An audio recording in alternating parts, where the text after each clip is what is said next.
Shalom, selamat pagi buat segenap warga Jemaat Gereja Toraja Depok. Melalui edisi Renungan Pagi Kamis 24 Agustus 2023. Pertolongan kita adalah dalam nama Tuhan yang menjadikan langit dan bumi, kasih karunia dan damai sejahtera dari Allah Bapa kita, dari Yesus Kristus, dan dari Roh Kudus menyertai kita. Amin. Mari kita berdoa. Bapa kami yang di surga, pada pagi ini kami mengucap syukur atas penyertaan Tuhan sepanjang hari yang boleh kami lalui dengan sukacita. Pagi ini kami bersama-sama untuk membaca dan merenungkan firman Tuhan. Berkati kami melalui firman dan renungan pagi ini. Dalam nama Yesus Kristus, Tuhan dan Juru kami yang hidup. Amin. Pembacaan firman Tuhan diambil dari kitab Perjanjian Baru, Roma pasal 2 ayat 1 sampai 16. Nas diambil dari pasal 2 ayat yang ke-5. Tetapi oleh kekerasan hatimu yang tidak mau bertobat, engkau menimbun murka atas dirimu sendiri pada hari waktu mana murka dan hukuman Allah yang adil akan dinyatakan.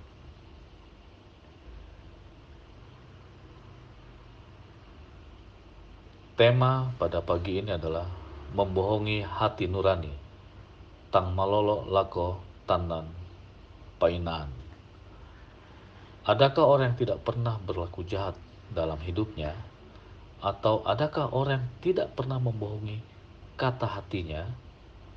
Entah disadari atau tidak, pada titik tertentu mungkin kita pernah jatuh dalam dosa dan mencoba memberikan argumen kepada sesama untuk meyakinkan bahwa sesungguhnya kita tidak berdosa. Rasul Paulus mengingatkan kita bahwa kecemaran itu bukan hanya terjadi di luar kita, tetapi juga terjadi di dalam hati kita dan hidup kita. Dalam ayat 11 dinyatakan, Allah tidak memandang bulu. Artinya, Allah memperlakukan semua orang sama, sehingga tidak bisa dengan alasan apapun untuk kita bersembunyi di balik kehendak Allah. Dalam kebiasaan orang Toraja, ketika berdalih atas kesalahan yang dilakukan, sering mengatakan Natoli nomiki, baturaka tang malilu. Artinya, wajar sebagai manusia jika ia salah. Pastilah manusia pernah khilaf. Benar bahwa manusia syarat dengan kelemahan dan keterbatasan, tetapi tidak bisa terjadi alasan untuk membenarkan kesalahan yang dilakukan. Dosa tetap dosa dan konsekuensinya adalah hukuman. Dan karena itu kita harus bertobat. Membohongi kata hati ketika kita sudah tahu bahwa suatu kesalahan kita telah buat, atau mungkin sebelum dilakukan sudah jelas bahwa itu adalah salah, namun kita masih berusaha mencari alasan untuk dijadikan dalil jika hal ini diketahui orang lain atau membawa akibat buruk. Sesungguhnya membohongi kata hati akibatnya adalah kegelisahan dan penderitaan. Namun itulah yang sering terjadi dan dilakukan manusia. Karena itu sangat penting untuk terus bergaul akrab dengan Allah, sehingga hati nurani kita makin diteguhkan untuk tetap berpegang pada kebenaran Allah.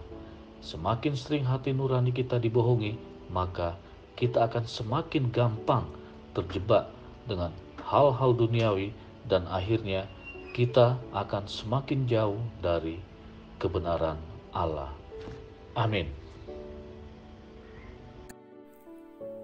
Jemaat yang kekasih, terpujilah Tuhan dengan firman-Nya yang menyapa kita melalui kehidupan kita setiap hari. Mari kita berdoa.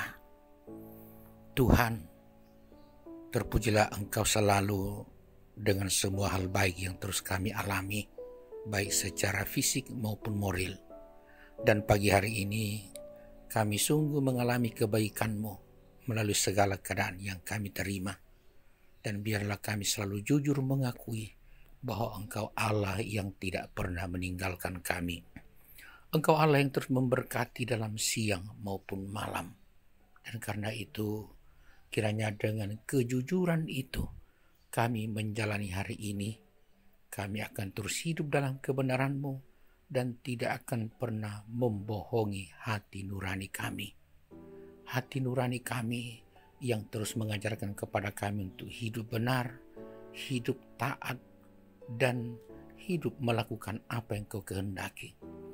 Janganlah kiranya Tuhan, kami melakukan hal yang berbeda dengan hati nurani, yang sesungguhnya Engkaulah yang menggerakkan hati nurani kami.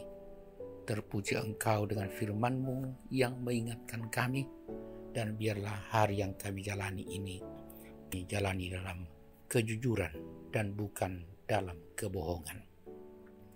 Kami juga bersyukur ya Tuhan, bersama dengan anak dan saudara-saudara kami yang boleh terus menikmati hal baik dari Tuhan, khususnya melalui pertambahan usia setahun, yaitu Amel Ka'bu Tandiring, Felicia Aparamban, dan Ibu Tineke Sampe. Tuhan, tentu mereka hidup dalam ketulusan dan kejujuran, dan karena itu berkat-Mu yang mereka terima ini luar biasa, dan kepada mereka kami ucapkan selamat ulang tahun. Biarlah berlimpah-limpah selalu berkat untuk mereka yang berulang tahun seiring dengan bertambahnya usia mereka. Demikian juga kami Tuhan, kami akan terus hidup menjalani hari ini dengan berbagai kesibukan. Biarlah kami hidup dalam kejujuran, ketulusan, dan bukan dalam kebohongan-kebohongan. Dalam kami bekerja, dalam kami berusaha, dalam pertumbuhan dan pendidikan anak cucu kami, dalam hidup di tengah-tengah keluarga, hidup di masa tua, bahkan bagi kami yang hidup dalam pergumulan, kiranya kami terus hidup dengan mengandalkan Tuhan dan menjalani hari-hari kami dalam kejujuran kepadamu. Terlebih lagi Tuhan, untuk kekasih-kekasih kami yang sakit baik di rumah pun di rumah-rumah sakit, kuatkanlah mereka dan kiranya mereka terus mengandalkan Engkau dalam menghadapi hal yang sulit itu. Dan biarlah segenap anggota keluarga, para medis menjadi alat Tuhan. Bahkan makanan, air minum, dan obat-obatan akan Engkau berkati sehingga membawa kesembuhan kepada mereka. Kasihi kami terus Tuhan. Memang untuk selalu hidup jujur dan tulus di hadapan-Mu tidak mudah, tapi ya Roh Kudus, kiranya kami terus taat dan hidup tulus karena Engkau tidak dapat kami bohongi. Sehingga hari ini kami jalani dengan baik dan kami terus menerima berkat-berkat-Mu. Doa kami juga keluarga kami yang jauh dari kami, biarlah mereka terus hidup dalam ketulusan, kejujuran, dan menjauhkan diri dari hidup penuh kebohongan, dan nama-Mu lah yang terus kami muliakan bersama. Tuhan, menjalani hari ini kami akan hidup bersama sesama kami. Mampukan kami menjadi alat-Mu untuk menjadi pembawa damai sejahtera bagi sesama kami, baik yang hidup susah, menderita, maupun yang hidup bahagia. Sebagai gereja-Mu, bersama dengan umat percaya dimanapun berada, pakai kami menjadi saluran berkat bagi umat-Mu yang lain. Pemerintah kami dan pemerintah bangsa-bangsa, teruslah pedulikan supaya dalam hidup berbangsa bernegara kami tetap aman dan tentram. Terpuji Engkau Bapa, hari ini biarlah kami hidup seturut kehendak-Mu dalam nama Yesus Kristus Tuhan. Amin. Jalanilah hari ini sidang jemaat dalam ketulusan dan kejujuran, dan terimalah berkat Tuhan. Tuhan memberkati engkau dan melindungi engkau. Tuhan menyinari engkau dengan wajah-Nya dan memberi engkau kasih karunia. Tuhan menghadapkan wajah-Nya kepadamu dan memberi engkau damai sejahtera. Amin. Selamat menjalani hari ini. Tuhan melindungi kita selalu. Selamat.